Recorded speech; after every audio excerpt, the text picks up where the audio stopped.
Hello, I'm Dana Rizzo, your door-to-door storyteller, and I'd like to give you a story.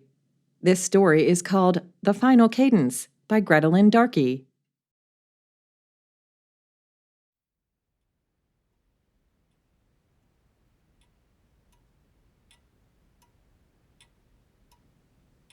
Is this how you found the body, Miss Lee? The chief inspector asked. Yes, the dark-haired girl answered. She was pale, but composed. The inspector walked around from behind the dead man's chair. The big, white-haired leonine head was thrust back, the mouth gaping in a silent roar, the bullet hole in the forehead looking like a third, wide eye between the two blue, unblinking orbs on either side. Yes, the inspector noted. I can see why you screamed. The girl flushed but said nothing. Cool customer, the inspector thought. What was the time, approximately, when you found him? He asked. About 3 p.m, or a little after. We were waiting tea for him. That's why I came in here. Mr. Adamance is never late for tea. And what time was that exactly? It was between 3:15 and 3:20. I know because I waited till then to go and call him. Yes. The inspector pursed his lips. Thank you, Miss Lee. Can you please send in Mr. Dawson? Janet Lee nodded and stepped noiselessly out of the room. As Mr. Dawson entered, the inspector saw the young man try in vain to talk to the lady as she passed him. I don't blame you, my lad, the inspector thought. Damn pretty girl. You don't seem lucky, though. Jack Dawson entered, glanced at the corpse, and shuddered. Why in the hell do we have to talk in here, he asked. Call it a social experiment, the inspector said. Well, it's nasty, the young man exclaimed. Poor Uncle Jacob sitting there like a beached fish while we all talk times and motives right over his dead head. And where were you this afternoon, Mr. Dawson? Jack took one last look at the body, then leaned against the doorpost and sighed. Well, after lunch. A time, please, Mr. Dawson? Sure, let's see. It was probably around 1:30 in the afternoon. I went into the front room to play the piano. It's been raining for days, see, or I might have gone outside. The inspector looked at the young man. Were you alone? Yes, I was. Jack looked defiant. But I'm sure everyone in the house could hear me. It's a baby grand, and I had the lid raised. I see. And you played for at least an hour. Then people started coming into the room for tea. But you didn't have tea? No, we didn't. Is that all you wanted to know, Inspector? One last thing, the inspector looked toward the window. What exactly do you inherit now that your uncle is dead? What kind of a cold, nasty question is that? The kind an inspector has to ask. Well, half of his business, if you must know. The other half goes to that flighty fellow, Merton. The inspector smiled. Thank you, Mr. Dawson, he said. I will see Mr. Merton now. As Merton drifted into the room, Dawson shot him a venomous glance.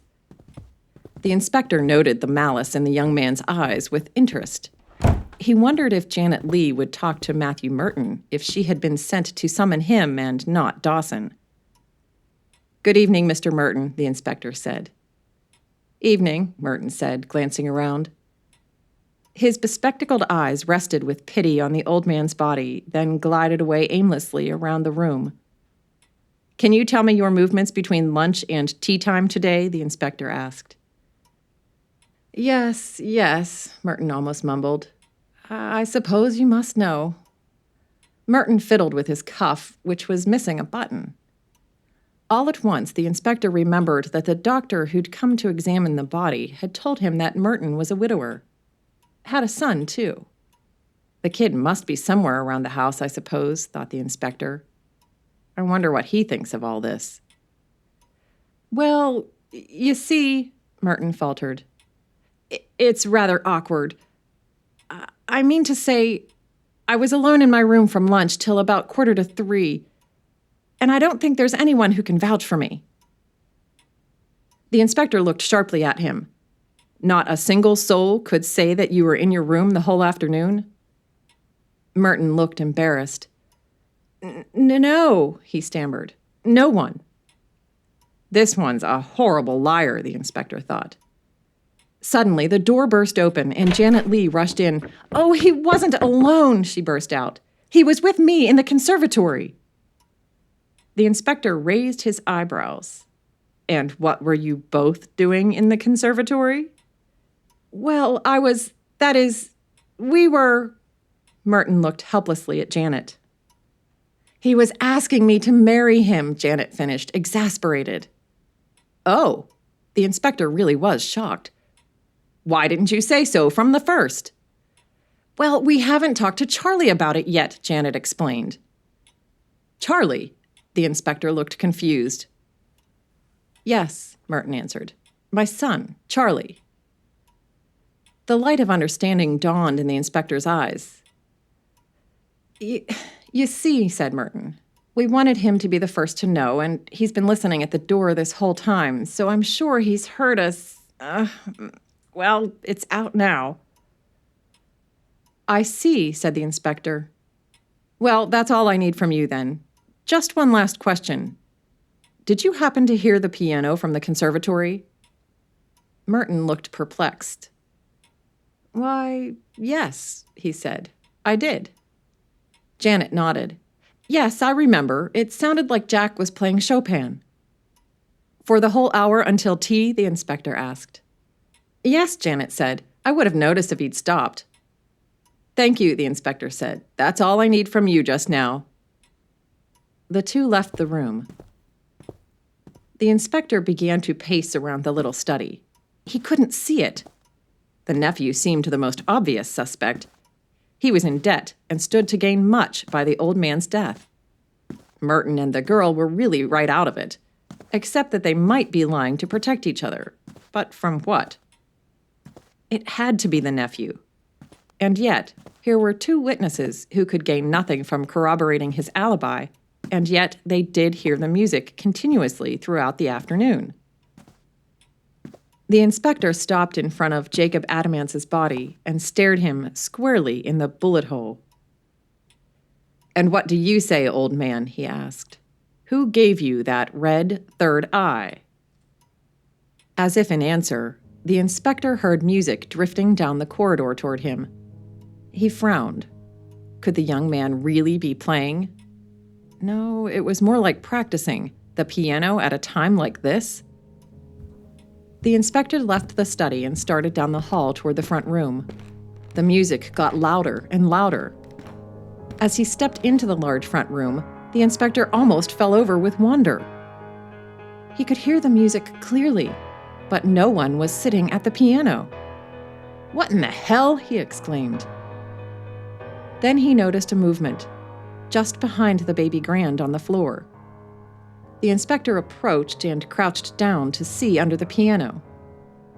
There, sitting cross-legged on the hard wood, was a boy, about 10 years old. This must be the child, the inspector thought. Charlie? The boy was fiddling with something on the floor in front of him. The music abruptly stopped. He fiddled again. The music started again. Only then did the inspector realize that Charlie was holding a small digital recording device. On the floor next to him was a professional-looking microphone and set of mini-speakers. Suddenly, the child looked up. The inspector felt a slight shock under the intensity of those young, gray eyes. He had thought that the child was just playing. But Charlie's gaze was deliberate. The inspector instantly remembered something his sister had told him when he'd naively remarked that her children were innocent.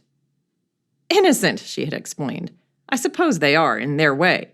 But they see the world more clearly than any adult I've ever known. You'd do well to ask one of my children to question some of your tough witnesses for you. They'd get the truth out of them faster than you would." He had never believed her until this moment. But Charlie just handed him the recording device and said, "I think this answers your question."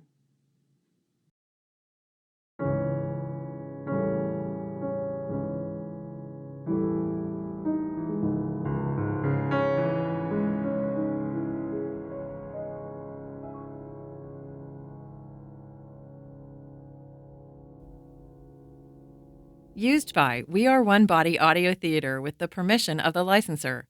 Granted under a copyrighted license agreement. First published in Gilbert Magazine, a publication of the American Chesterton Society. A production of We Are One Body Audio Theater.